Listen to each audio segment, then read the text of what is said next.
ایک دفعہ ایک بادشاہ کو اپنے کسی خاص دوست کو تحفہ دینے کے لیے کچھ سونے کا گفٹ چاہیے تھا۔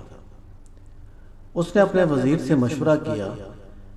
بادشاہ نے کہا کہ میرا دل کر رہا ہے کہ میں اپنے دوست کو ایک بڑا سا سونے کا گھوڑا بنوا کر دوں، تاکہ اس کو ایسا لگے کہ ایسا گفٹ پہلے کبھی کسی نے نہیں دیا۔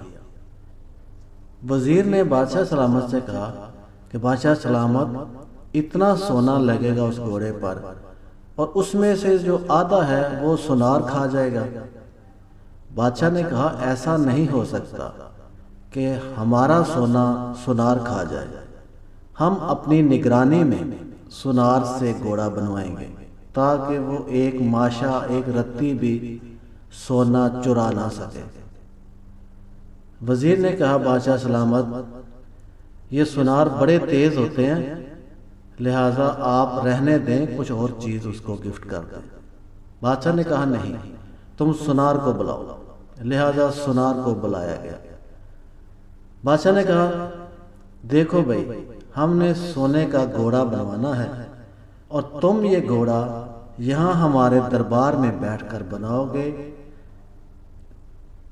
میرے سپاہی تمہاری نگرانی کریں گے، اگر تم نے یہاں سے ایک رتی بھی سونا چرانے کی کوشش کی تو تمہارا سر قلم کر دوں گا۔ سونار نے کہا ایسا ممکن نہیں، میں پھر بھی اپنا حصہ لے جاؤں گا۔ بادشاہ نے کہا چیلنج مت کرو۔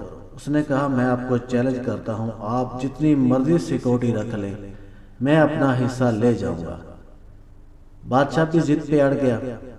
اس نے کہا ٹھیک ہے، تم کل سے آ جاؤ، میرے سپاہی تمہاری نگرانی کریں گے، اگر تم نے گھوڑا بنانے کے دوران تھوڑا سا بھی سونا چرا لیا تو جتنی قیمت اس گھوڑے کی ہوگی اس سے زیادہ میں تمہیں انعام دوں گا، لیکن اگر تم سونا نہ چرا سکے تو تمہارا سر بھی قلم کر دیا جائے گا۔ سونار نے کہا ٹھیک ہے۔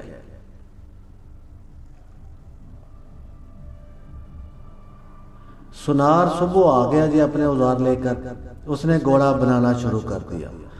بادشاہ کے بہت سارے سپاہی اس کی نگرانی کرتے، 10 اس کے پاس بیٹھتے، وہ چلے جاتے تو دوسرے 10 آ جاتے، یعنی کہ ایک منٹ بھی اس سونار کو اکیلا نہیں چھوڑتے۔ جب وہ آتا اس کی تلاشی لی جاتی، جب وہ واپس جاتا تو اس کی تلاشی لی جاتی۔ لہٰذا 1 ماہ سے زیادہ ٹائم لگا اور سونار نے وہ گھوڑا تیار کر لیا سونے کا۔ تیار کرنے کے بعد سونار نے بادشاہ سے کہا بادشاہ سلامت، گھوڑا تو تیار ہے لیکن اس کو دریا کے پانی سے دھونا پڑے گا، اسے وہاں لے کر جانا پڑے گا، دریا کے پانی بہت زیادہ ہوتا ہے، وہاں اس کو ڈالیں گے اور اچھی طرح اس کی صفائی کریں گے، اس کی چمک تب واپس آ سکتی ہے۔ اگر آپ اجازت دیں تو میں آپ کے سپاہیوں کے ساتھ اس کو دریا کے کنارے لے جاتے ہیں اور وہاں اس کی اچھی طرح سے فنشنگ کرنی ہے۔ بادشاہ نے کہا کوئی بات نہیں، لے جاتے ہیں۔ کافی سارے ملازم اور بادشاہ خود بھی ساتھ گیا اور وہ گھوڑا لے کر وہاں گئے۔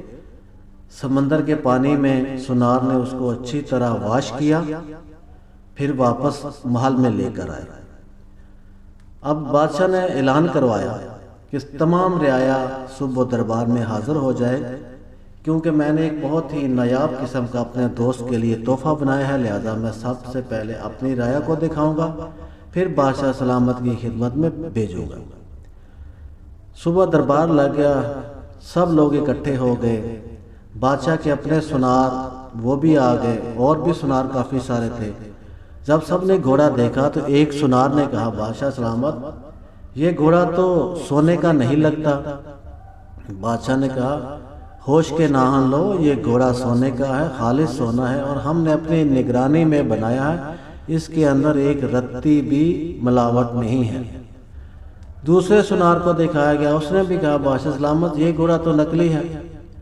تیسرے کو دکھایا گیا، اس نے بھی کہا بادشاہ سلامت یہ گھوڑا سونے کا نہیں ہے۔ اس سونار کو بلایا گیا جس نے وہ گھوڑا تیار کیا تھا۔ اس نے اس سے پوچھا بادشاہ سلامت بتاؤ بھئی یہ گھوڑا کس کا ہے؟